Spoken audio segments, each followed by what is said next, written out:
పాలకూర, పచ్చిమిరపకాయలు, ఉల్లిపాయలు, కరివేపాకు తాలింపు అవుతుంది. ఇప్పుడు ఉల్లిపాయలు వేద్దాం.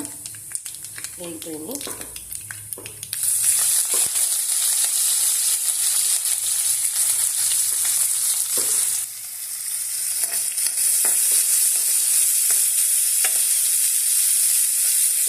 ఇవి బాగా వేగిన తర్వాత పాలకూర వేద్దాం.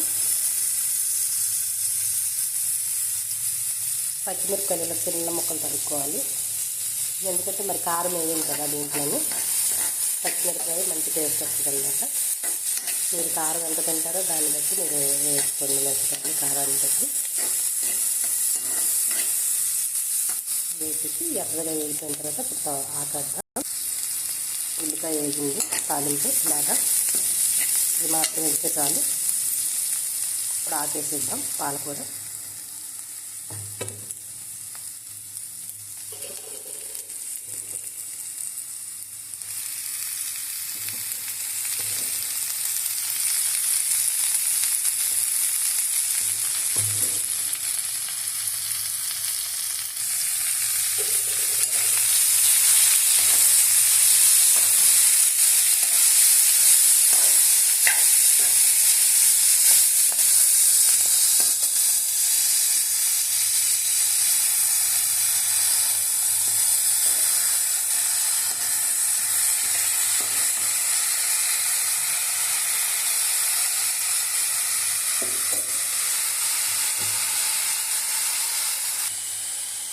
కాలుతుంది.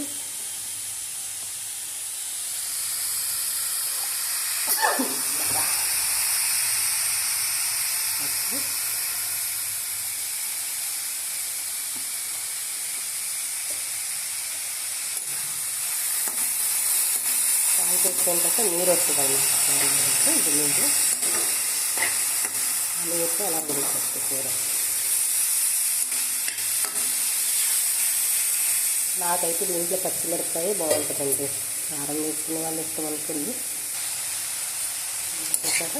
వాటర్ ఆ వాటర్తో ఉడుకుతుంది అన్నమాట కూర.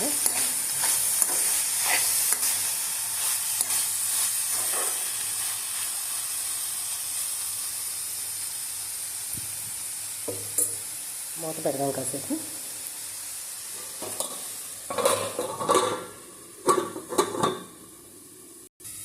ఓపెన్ చేసి చూద్దాం.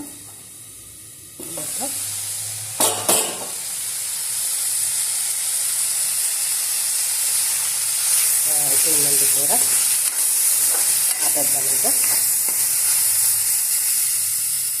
స్టవ్ ఆపేద్దాం. 1 minute మూత పెడితే సరిపోతుంది.